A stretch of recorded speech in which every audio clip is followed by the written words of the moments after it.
Okay, now we get down to the final part of the book, which is, it's called The Balance of Invisible Wealth, which is nothing more than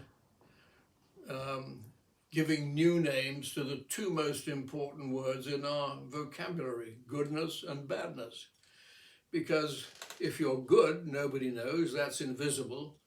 And if you're bad, nobody knows, because badness is also invisible unless somebody catches you out. So there we go. And I thought, heavens above, if the nation's accountants can measure how much a country earns from their invisibles and how much they lose from their invisibles, I just thought it'd be nice to make a simple little scale where all of us, especially children, could make their own scales and measure goodness and badness. This is the little thing that, the little pamphlet that came out, and it's a follow-on from Invisible Wealth, which was first mentioned in my one and only little philosophical book called Phil the Fluter's Game of Life.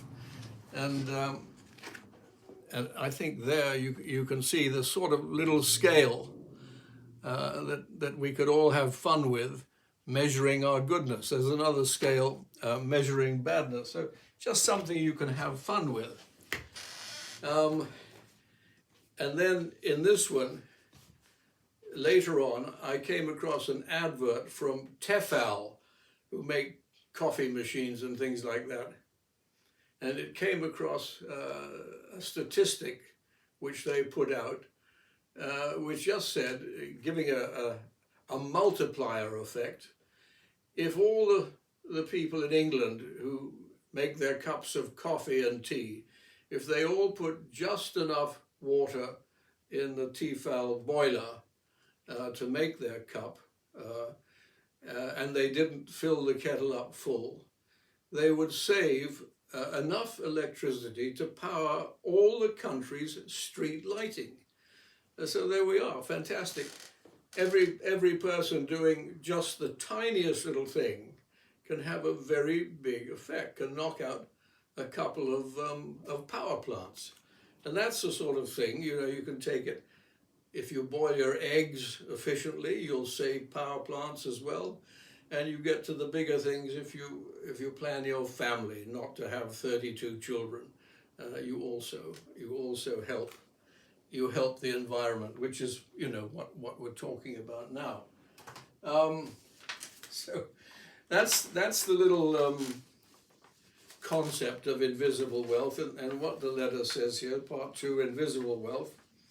This is a concept that today's youth might like.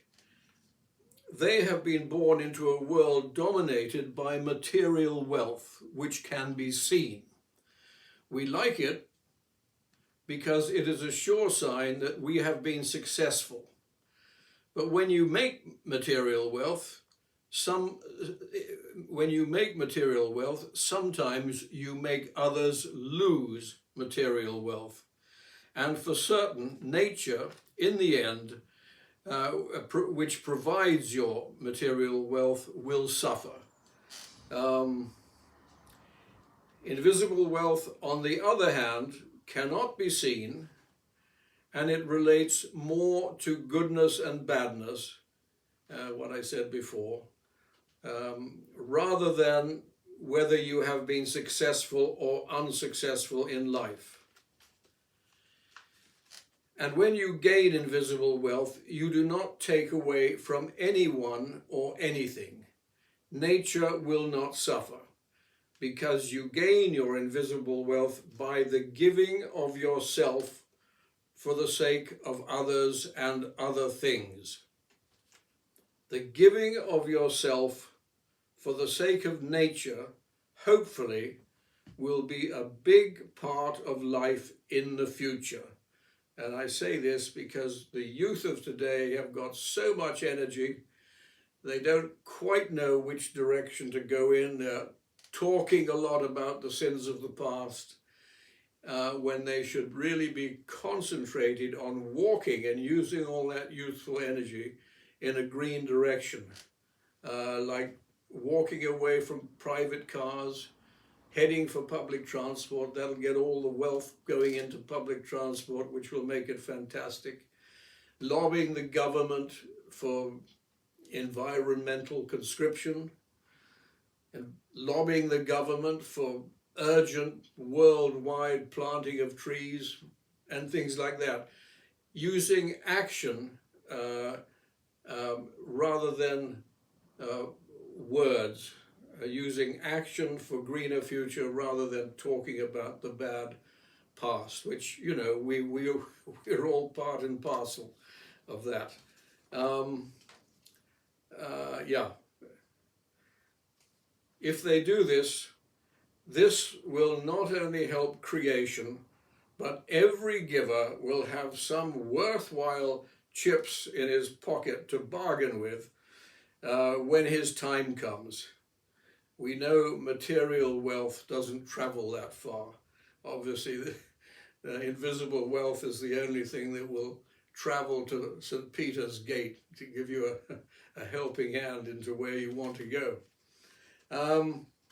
You can also gain your invisible wealth by the knowledge you learn and the games and hobbies that you participate in, both of which do not take away from nature or anyone else, and yet give you and others a lot of pleasure.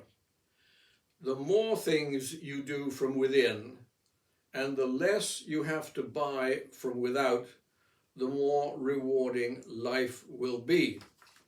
And I end up with a bit of brackets here. For me, painting a picture is a microcosm of life itself.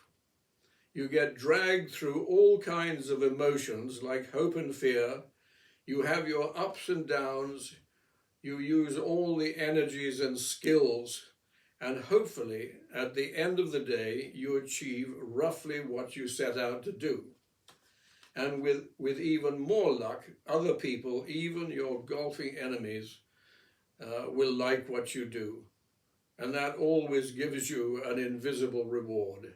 And that reward costs nature nothing. So if you can get your fun and games and enjoyment and not cost nature anything, that's the way the future should go. And yeah, at the end of the letter, these are the two paintings that I showed just previously. So yeah. Anyway, hopefully some of that went in, and this is whatever that essay where I put it down. There are 15 essays, all on different subjects, and if you look up philosophicalmouse.com, you can see my amateur philosophy coming out and some of the amateur paintings. So anyway, wish you all luck. Thank you. Bye-bye.